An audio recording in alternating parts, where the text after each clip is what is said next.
All right, guys, hello and welcome back to Elite Fitness and Nutrition. This is online training program day 3. Okay, so in this workout, once again, a kettlebell or a set of dumbbells you're going to need, and then anything else that we have that we use is great, but you're not going to necessarily need it. So besides having those weights and maybe a towel that you can use as kind of like a slide board with a slick surface, a wood floor, a linoleum floor, something like that to do this on, okay? So that's all really you're going to need necessary for this workout. Then if you have some other pieces of equipment, I'm going to show you how to incorporate them. Okay, so here we go. After you've done your soft tissue warm-up and your general mobility warm-up, which is what you're probably doing while you're watching this video, we're going to go right into our prep work for today's workout, which is our line drill for some neuromuscular stimulation and our half kneeling dorsiflexion stretch to really prime us up for this split squat that we're going to do. Make sure that our ankles and everything, like we talked about in the last one, how important it is to make sure that the ankles have the right movement so we can focus on the other things up the chain, okay? So line drill is very simple, all right? I've got my line. I'm going to do a couple of different footwork techniques, almost like dancing. We're just trying to do it like rapid fire. So the first one's going to be typewriter. 2 over and 2 back. Right, left, right, left. The idea here is to move as fast as you can, but also stay nice and tight to that line. Okay, you'll just do your reps. So it looks like this. Let's just say, for example, I'm doing 10 reps. 1, 2, 3, 4, 5, 6, 7, 8, 9, 10. Right there, okay? And then obviously you would do the left leg. You take a deep breath and you go left leg, weeding, right? All right, so you would go through your reps on each of those. Then letting yourself rest, you would do your dorsiflexion stretch. So give me 1 second here. So all you really need is a broomstick or any kind of stick you can find in your house. Or if you want to do this kind of up against the wall, I'll show you, how you can do that. So I'm going to position myself in this half kneeling position with my ankle just behind my knee right there. Okay, so that's my position. Hips under my shoulders, back knees under the hip. Boom, I'm set. Then from the front, I'm going to take this pole and put it right at my big toe. If I don't have a pole, I'm just going to imagine like this is the wall. Okay, and all I'm going to do is take my front knee and move it to the outside of the pole. The idea when I do this is I want to make sure that my foot is staying flat. So I'm working on improving this shin angle right here, keeping my foot flat so I don't put pressure on my knee, but I feel this down in the top of my foot and my shin right there. Now if you're against a wall, obviously you would have to move this back a little bit farther, and then it would be seeing if you could touch your knee to that wall without the heel coming up, right? And then back. And then I'm going to exhale and drive forward and then back. All right? So you're going to just kind of position your foot away from the wall to a point where you can kind of reach for it but maybe not hit it. If you have the pole, you're just going to the outside, seeing how far you can get your knee past that pole. All right? So you'll do your 10 big exhales going forward and relaxing back. Then once you're done there, you'll jump right back into your next line drill. So I got my scissor or my ollie shuffle, and I'm just going to switch 2, 3, 4, 5 for my reps, then do the other leg. Then boom, right back down for one more set on your dorsiflexion, and then coming up for your last set of line drill, which is just right here, feet together on the balls of my feet going forward and backward, and then doing my reps 1, 2, 3, side to side. Okay, boom, you're done. You do your 3 sets there, moving right on to your workout. So we've got split squats, tap push-up progression, pull-up progression, and hamstring slide board, okay? So the split squats, you can do this by itself or you can throw it into the workout. So it's either going to be this and then the other 3 in a circuit or all 4 together, all right? So you've got your weights. If you have your dumbbells, you're holding them at your sides, right? So we're going to start. We talked about the first time, well, let me just re-demonstrate here. Making sure that we have our good position. So I'm not even going to have weight to start off. All right?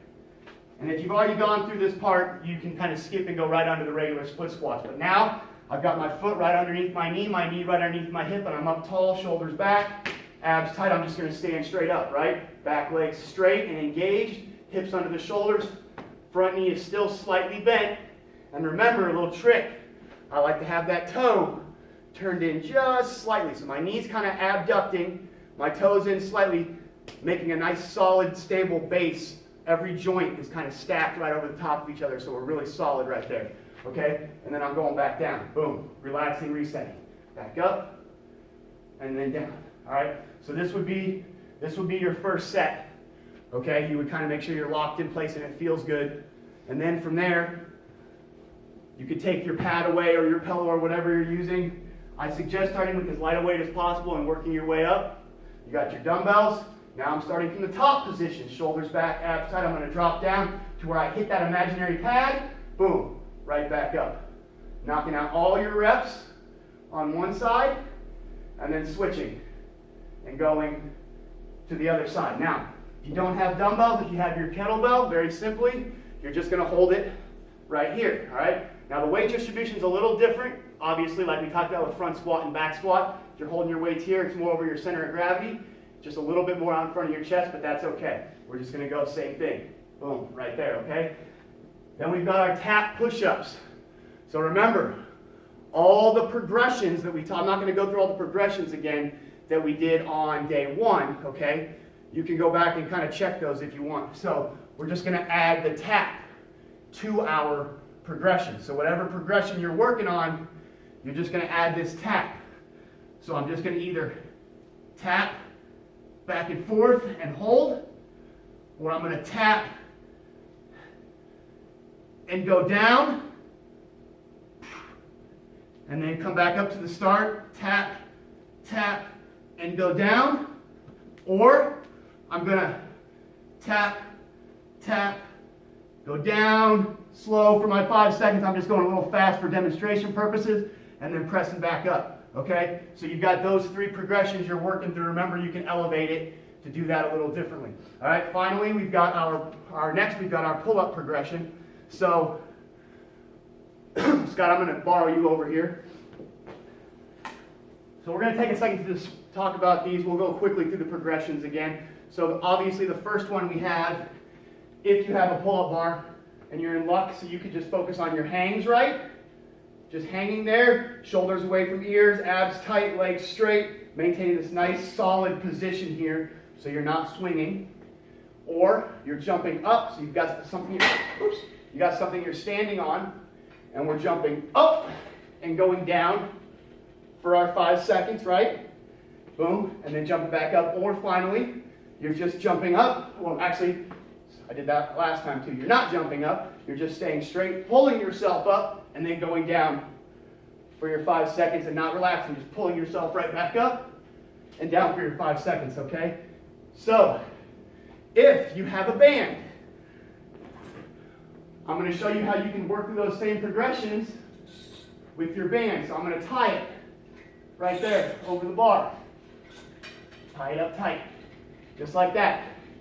I'm going to stretch this down. It'll stretch, don't worry. Put my foot in it and step it down to the ground.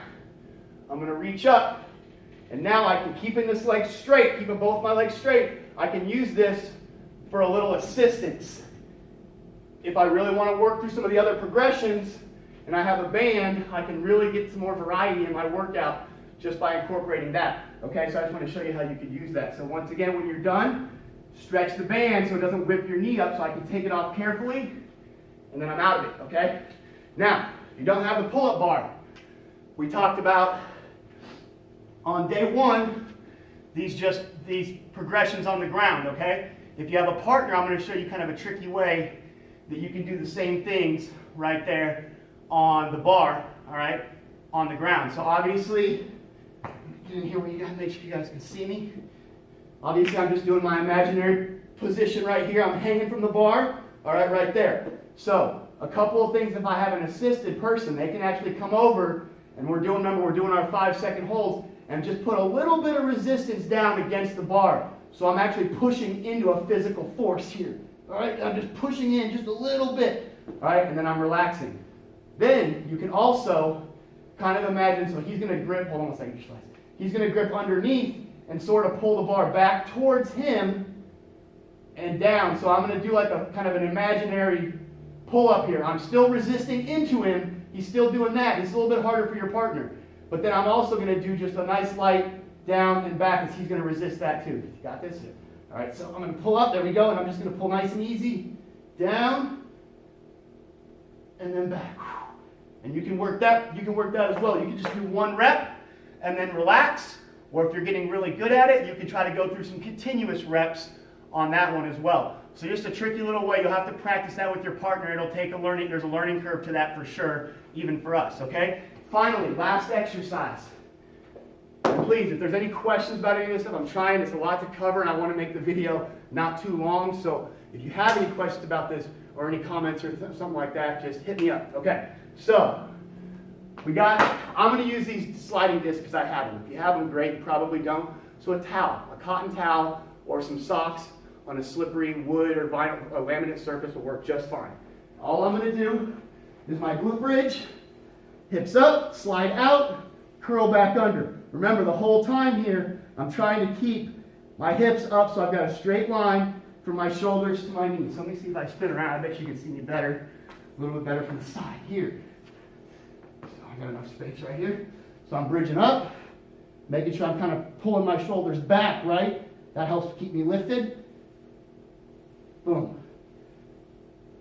Going through my slides. And then bam, right back to split squats, probably resting for a minute if you're putting those in your circuit.